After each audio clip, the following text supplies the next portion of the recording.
Hemingway says, "As you get older, it is harder to have heroes, but it's sort of necessary." Now, the Jewish story has been full of heroes up to this point, but today's episode takes us to a whole different level. Episode 5, The Merchant Queen. So this is a story about a Jewish woman, but her story is more than just a Jewish story. It shows how even 400 years ago, a woman could rise above her domestic station, so to speak, to become a successful business and community leader. A woman whose deeds were so outstanding that she's often compared to Queen Esther herself. She was a woman who was so universally known and respected amongst her people that she became known simply as La Señora, the lady. Gracia Mendes was born around 1510 to parents who were among the exiles that left Spain for Portugal in 1492, only to be forcibly baptized there in Portugal in 1497, as I hope you'll recall. And she was 18 years old when she was chosen to be the bride of a distant relative who'd become the richest spice merchant in Lisbon. His name was Francisco Mendes. Now, the couple were married in perfect style in the great cathedral of Lisbon, a public Catholic wedding.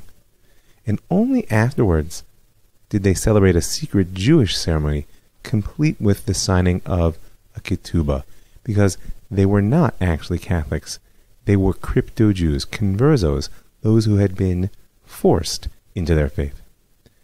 So Francisco Mendes and his brother Diogo were the directors of a powerful trading company and actually a bank which had a world reputation, agents across Europe and around the Mediterranean.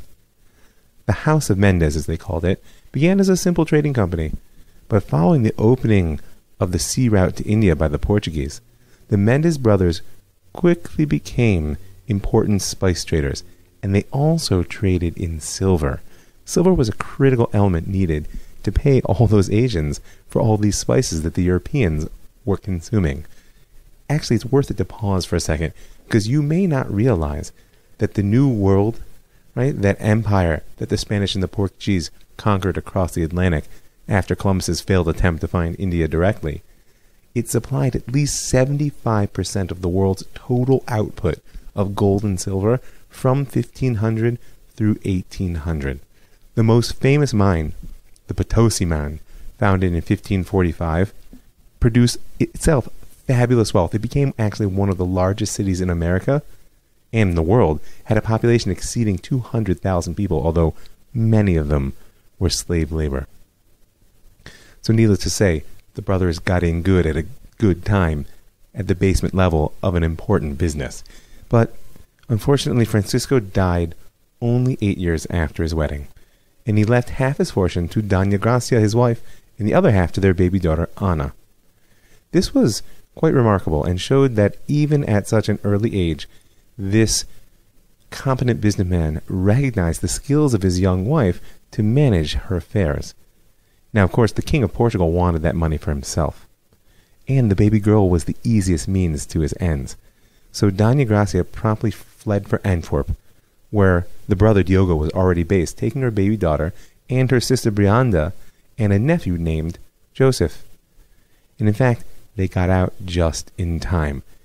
In reality, they may have already known that there was more than one reason to leave, because it was just at this time, on May 23rd, 1536, that the Pope ordered the establishment of a Portuguese Inquisition on the model of what had existed already in Spain. Now, a little bit of the backstory, because it's important for understanding the story of Gracia Mendes that she was born and lived as a converso, a forced convert to Catholicism, or at least the child of forced converts, in Portugal rather than Spain. Because in the early decades of the 16th century, the New Christians of Spain were a dwindling, stigmatized group of people that were looked upon as apostates, even though they professed Christianity. And in fact, very few of them were active Judaizers, as the Inquisition accused them of being. Why? Because they were the descendants of well over 100 years of persecution, all the horrible stories that we spoke about in medieval Spain, which culminated in the expulsions. And in their day, in the 16th century, they were still ruthlessly pursued by a Spanish church and a monarchy which were at the height of their power. They had no audience for the complaint. No one was listening. They had no living sources of religious inspiration within their community to draw from, and they had almost no hope for release through any kind of action. The Portuguese, on the other hand, were in an entirely different state. They were the descendants, or the actual living members, of those who had refused to convert during the expulsion. Remember, it was convert or leave, and they left. Furthermore, their ultimate conversion in 1497 was basically a quick deception. It was cruel, but it was bloodless. And that mass conversion was followed by more than 3 decades which were free from the Inquisition. That's quite a bit of time to consolidate a thriving crypto-Jewish way of life, an underground existence where one could outwardly profess Catholicism but inwardly thrive as a Jew. And we're going to have to make an intensive examination of this crypto-consciousness, because the Hebrews of the Portuguese nation, or La Nación, as they come to be known, and the challenge that will pose both to Christian and Jewish religiosity are going to be significant in coming episodes. But before this can happen, we have to get their story the heck out of the Iberian Peninsula, and for that we're going to follow Gracia Mendes Nasi. So, for decades, the Mendes family had maintained converso traditions while outwardly conforming to Catholicism. But, as I said, this became far more difficult and dangerous in Gracia's day. Therefore, so they relocated to Antwerp, and it seems, by the way, this was a temporary move. They were buying time to find a more secure place to transfer the family fortune out of the reach of the Catholic monarchs. But even in Antwerp, it proved that they weren't safe, because soon charges of Judaizing, the ultimate sin in the eyes of both the monarchs and the Inquisition, were brought against her dead husband, Francisco. And it seems pretty clear that the aim was to relieve his heirs of his significant fortune. Unfrightened, Gracia succeeded herself in having the charges withdrawn. How? Well, it was quite simple. She just offered a very large loan, with a certain non-refundable portion, read bribe, to the Emperor Charles V, who at the time was both King of Spain and Holy Roman Emperor, and perennially strapped for cash. So, it was there in Antwerp that Gracia began to use her status as a professing Catholic, and her enormous wealth, and her extensive business connections, to set up an underground railway for conversos attempting to escape the Inquisition in Portugal and Spain. Ships of the Mendes house began to take on escapees with their normal cargo. The standard route was from Lisbon to London, London to Antwerp, and Antwerp onwards. It's a strange story, but Gracia's chief agent in England was a cousin of hers known as the Tall Jew with one eye. We don't know his name. So when the spice ships would arrive from Portugal to a port in England, he would go on board just to check the cargo and to see if there were any conversos hidden on board. He would then update them on whether it was safe to continue the trip to Antwerp. Now you have to remember, of course, that all the Jews had been expelled from England in 1290, and it would be more than 100 years before they were officially allowed to return at all. The fact that this tall Jew with one eye was able to act as an agent for the House of Mendes was because he was, of course, a converso, and the fact that he was helping others to escape was extremely dangerous. But as I said, Antwerp was only a temporary haven. The rise of the Spanish Empire from the New World had made this port city the richest in the world, and that's really why it was a haven. It was the sugar capital of Europe. Hundreds of ships passed through each day, thousands of carts each week. The ideal transit point for smuggling of any type. But it was still part of the Spanish Empire, and despite its cosmopolitan nature and a strong policy of tolerance, which made it a haven for many conversos who lived there, it was still under the rule of Catholic Spain, and therefore of the Inquisition. So the ultimate goal of most of the conversos was to move on to at least Italy, if not their dream, of the Ottoman Empire, where the Muslims proved far more tolerant of the escaping Jews. And so, Doña Gracia and her husband's brother, Diogo, set up a network of agents through their company who could give the escapees information on what roads they could take, which ones had to be avoided, what inns were safe to stay in, and where they could find help or advice. And perhaps their most famous agent, aside from the tall Jew with the one eye, is one we actually discussed in a previous episode in a very different capacity. Daniel Bomberg, I hope you'll recall, was a Venetian printer, and in fact he was the printer who revolutionized the Hebrew book. Now I mentioned in the previous episode that his printing house employed conversos, but it turns out he not only employed them, but he served as a clearinghouse which secretly received property sent by the Mendes company for those conversos who ultimately settled in Italy. And so Dona Gracia thought she settled into life in Antwerp, but her peace was shattered almost immediately. Aggressive suitors began to seek her young daughter's hand, and when she began to refuse, she found that they came with imperial support. The real prize, of course, was the money, the inheritance that this young child held, which any successful man would have to share with his royal advocate. Once again, proving her mettle, Gracia managed to hold up every offer until she could flee the imperial territory to Venice in 1544. But one rebuffs royalty at their own risk. The emperor retaliated, now accusing Gracia and her sister Brianda, who had fled with her, of apostasy. Remember, professing Catholics, secret Jews. This in turn allowed him to actually seize the property they'd left behind in Antwerp and to prevent them from collecting the debts which were owed to them, which were quite extensive. Enter a new character to our story, though not new. We mentioned his name, Gracia's nephew, Joseph, who'd fled Portugal together with her and was increasingly her right-hand man in all business affairs. He stayed behind in Antwerp, determined to save the family fortune by any means necessary. And through a combination of business, bribery, and shadowy dealings, he did so. He was able to retrieve much of their embargoed property before he too fled for Venice in early 1546. But there would be no rest for Gracia in Venice either. I didn't mention it, but Diogo had died while Gracia was still in Antwerp, and he had named Gracia as his sole heir. Once again, he, like his brother, recognized her business acumen. However, this decision did not sit well with Gracia's sister Brianda, who had escaped together with her from Portugal and had married Diogo soon upon arrival. Awkward family situation. Brianda now demanded half of her husband's fortune, and when Gracia refused, she went straight to the Venetian authorities and told them that Gracia was a secret Jew planning to escape to the Turks with all of her wealth. Now you have to know that the city of Venice had been engaged in a long trade and actual physical war with the Ottomans for decades at this point, and they were not about to have their enemies enriched at their own expense. But before the authorities could act on Brianda's information, Gracia fled once again, together with her nephew Joseph and her daughter Anna. And this time she sought refuge in Ferrara, another northern Italian city not far from Venice, and of course another port town. Ferrara already had a well-established Sephardi colony, one which included many conversos from Portugal who had reverted to the open practice of Judaism. Why? Well, because Ercole II, Duke of the city, was a mercantilist. And he agreed to Gracia's interpretation of the terms of Diogo Mendes's will and received his new wealthy residence in 1549 with open arms.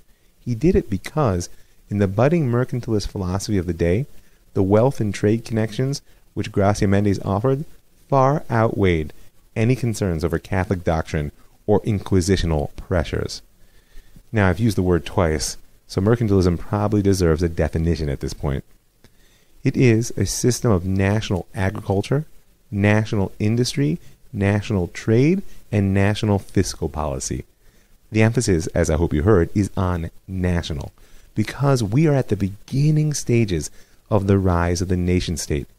And that rise is bound up with an intense struggle by this nascent state to define itself as an independent economic unit and to establish strong, unified economic bodies in place of the loose network of organizations and states which it inherited out of the Middle Ages. Now, the true story of the rise of mercantilist state still lies ahead. But nonetheless, you have to understand that we're going to see European leaders pursuing a mercantilist policy which involves consolidating absolute power in their own hands. and will further sees that wealthy Jews will be a primary tool in order to dominate trade. And by favoring these Jews, they will consistently ignore religious objections, entrenched economic interests, on the contrary, they want to break those interests, and even popular unrest. And we're just at the beginning of the mercantilist age, don't get too excited. But nevertheless, the Portuguese new Christians, ex-conversos, and outright Jews are already moving into the positions of importance in international trade that will define their role for the next 100 years as so-called port Jews. This will have a tremendous impact on the Jewish story. So I want you to place a marker here. You heard it here first. It's not going to go away. And of course, Gracia Mendes is chief amongst them. So it was in Ferrara that Gracia and her family were finally able for the first time to openly declare themselves as Jews. And it was also here, of course, that she began openly supporting the Jewish community. It was rumored that Doña Gracia fed 80 poor Jews at her table every day. And it was at this point that people began to call her La Señora, the lady. And in addition to feeding the people, not to mention managing the family business, Gracia also lent her wealth and energy to a burst of literary and printing activity that took place in Ferrara at this point. The most important work produced in this period was the Ferrara Bible, printed in 1553. It was a Spanish translation of the Hebrew Bible, produced by Abraham Usque. I'm sure I'm pronouncing that wrong. He himself was a converso who had not so long ago fled Portugal and returned to his faith. He prepared two versions of the work for very different markets. Basically, Catholic Spanish speakers and Jews who no longer had a mastery of their own sacred tongue. And the stature which Gracia Nasi had already attained in Ferrara only a few years after her arrival is clear from the fact that the version intended for Jewish use was dedicated to her. Now, the Ferrara Bible was an important piece in a general literary movement. It was part of the rise of a vernacular literature, right, in the common spoken tongue, which was published in order to allow Jews who lacked the mastery of Hebrew access to their tradition. In a sense, it was the art scroll of its day. In particular, the audience was conversos, Jews who had fled persecution and were, to some degree, on their way back into the fold. But not every crypto Jew who escaped the Iberian Peninsula reverted immediately to Judaism, and not everyone who did even knew why. So in an attempt to address these issues, a relative of Abraham Usque, Samuel, published The Consolation for the Tribulations of Israel in the very same year as the Ferrara Bible, and he of course did it in Portuguese. The Consolations is a history work in a certain degree. It's a review of the trials and suffering of the Jewish people from biblical times right down through his own day, together with Usque's understanding of the theological causes of all this grief. And its primary purpose was to frame the challenges and persecutions of the Jewish people, especially those of the conversos, as part of a greater divine plan and destiny. It was meant to give meaning to suffering. Not only that, it was meant to convince. He wanted to convince crypto-Jews not only of the reasons for their current state, he wanted to deliver the message that redemption is imminent.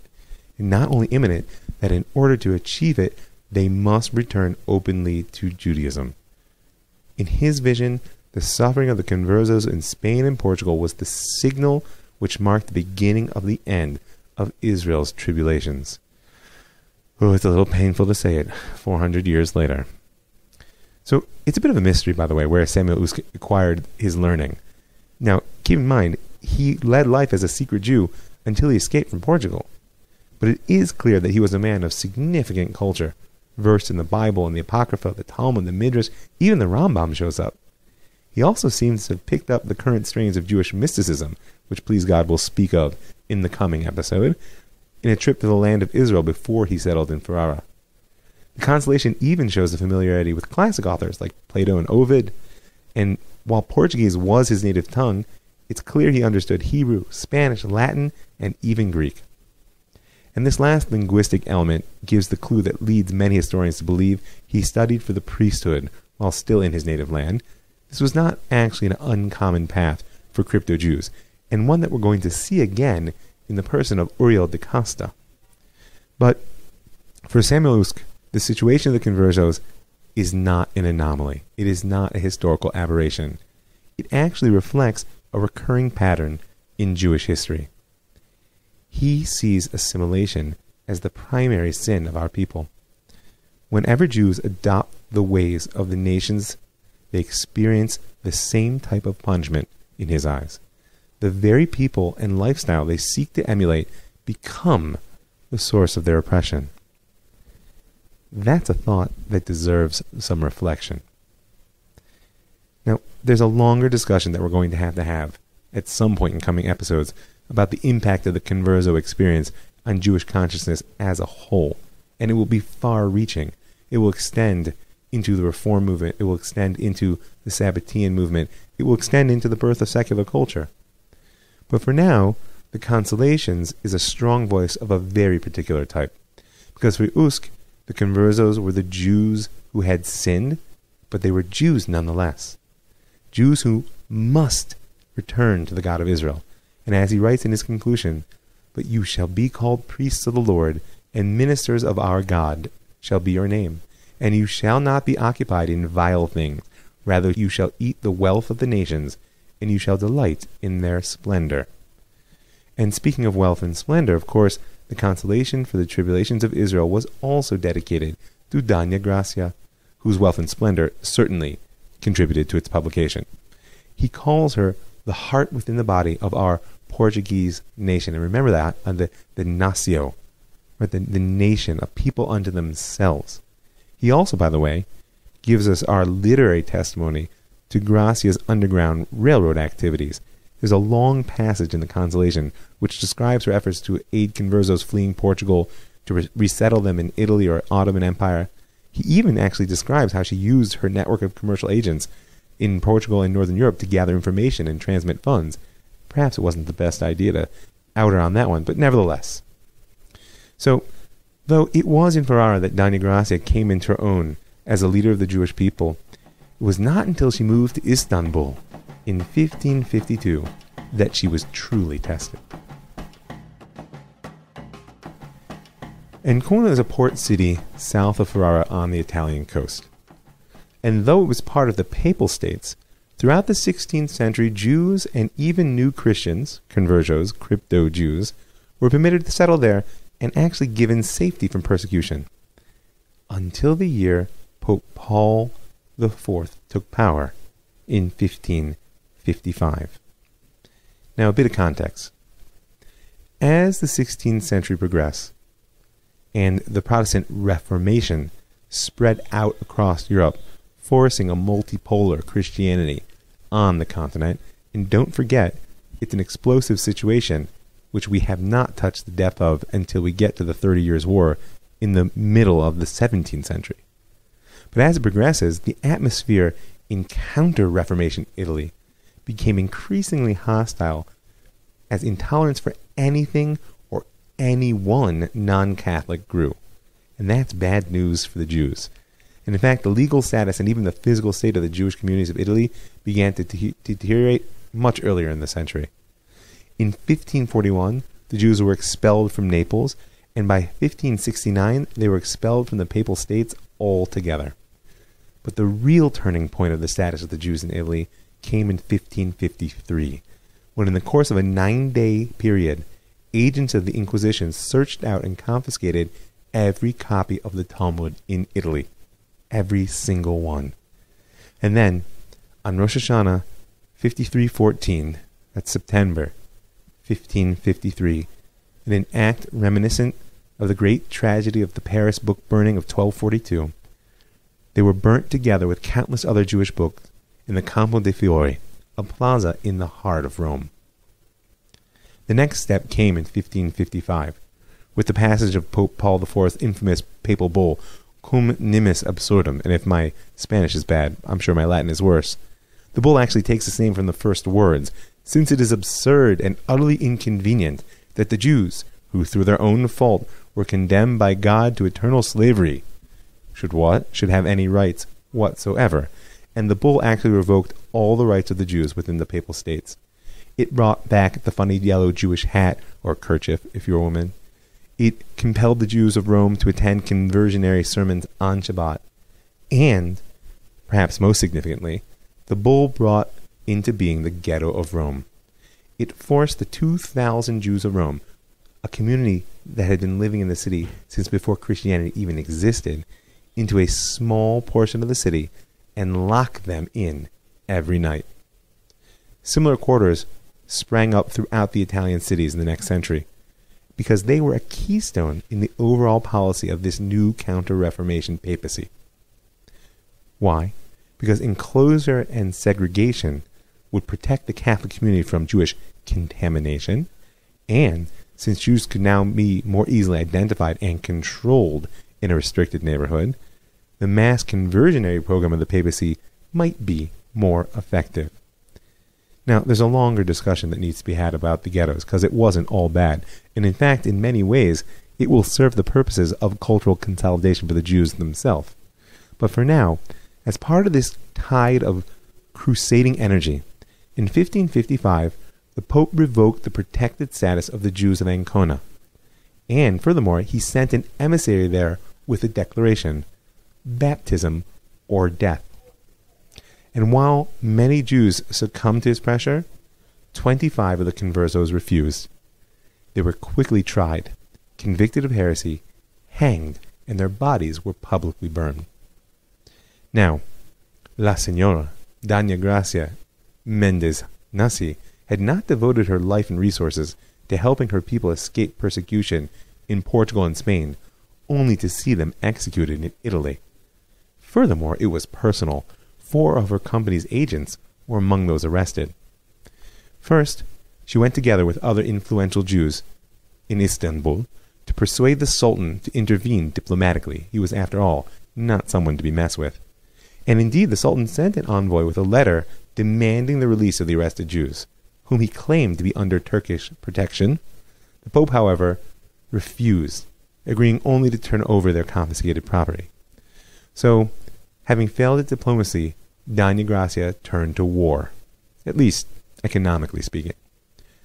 She convened a meeting of prominent Jewish merchants and rabbis in Istanbul, with the goal of reaching an agreement to boycott any merchant who sent his goods to the port of Ancona.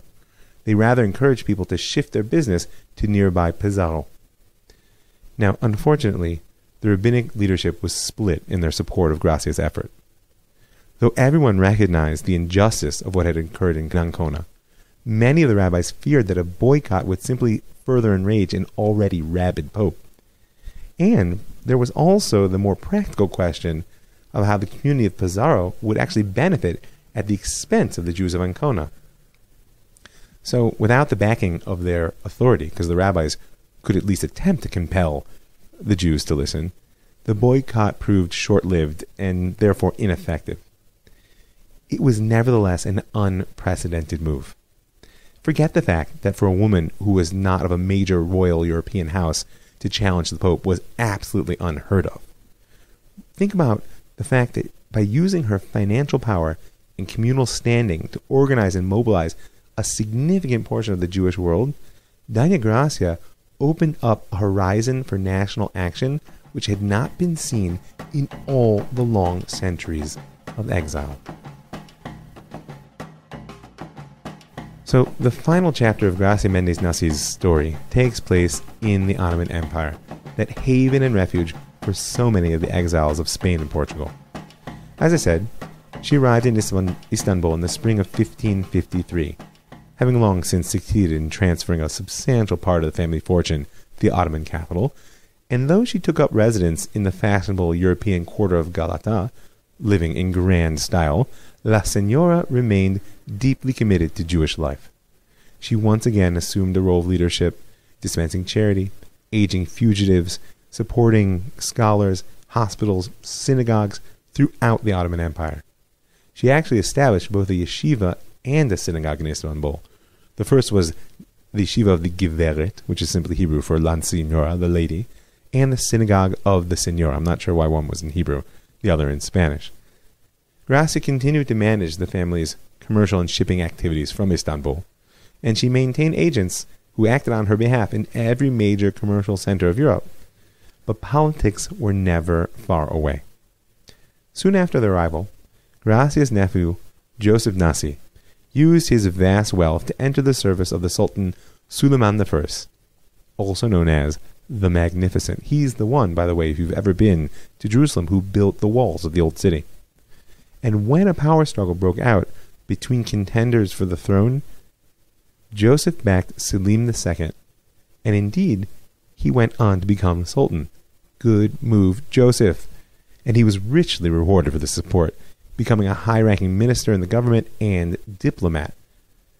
And Joseph's wealth, his wisdom, and his vast network of international agents gave him a tremendous influence over Ottoman foreign policy. He may have indeed been the most powerful Jew of exile. Always debate who it was. But perhaps his greatest achievement was the role he played in encouraging the Netherlands to revolt against the Ottomans' arch-rival Spain. And it was ultimately for this and many other services that the Sultan made Joseph Duke of Naxos and Count of Andros. But her nephew's commercial and political successes are not what placed the capstone on Gracia Mendes Nasi's incredible story. In the 1560s, together with her now all-powerful nephew, Gracia became deeply engaged in yet another visionary project. It was an effort downright messianic in its goals, and frankly Zionist in its pragmatic approach. Joseph obtained a privilege from the Sultan, which granted him the ruins of Tiberia, that ancient city in the land of Israel on the shores of the Galilee, together with 7 surrounding villages. And Doña Gracia supplied huge amounts of capital in order to create a textile industry. Together, she and her nephew attempted to build a self-sufficient Jewish settlement on the site of the ancient city as a refuge for conversos fleeing from Spain and Portugal. You know, they say that a mansion was prepared for the Giveret on the shores of the Sea of Galilee. However, tradition has it that she died before she reached the home of her dreams. Nevertheless, in a lifetime which broke boundaries of every type, Doña Gracia Mendes Nasi opened up a horizon of undreamed possibility for the Jewish people. She indeed is one of the harbinger of the redemption to come. I just want to thank a few people. I want to thank you and invite you to join the hardworking people who give their money to make this show possible. If you want to, you can send me an email at ravmikefoyer@gmail.com. You can go to my Facebook page at ravmike at Facebook and find the information, or you can go right now to www.patreon.com and find my M Foyer page to make a little per podcast donation. I also want to thank the folks at the Land of Israel Network, right, for giving me a platform through which I can reach so many people. I want to thank the Pardes Institute, that's pardes.org.il, for allowing me to reach the hearts and minds of so many Jews. I want to thank Shalom Yaakov, because it's my home, and I want to thank you for listening. I'm Rav Mike Foyer, and this is The Jewish Story.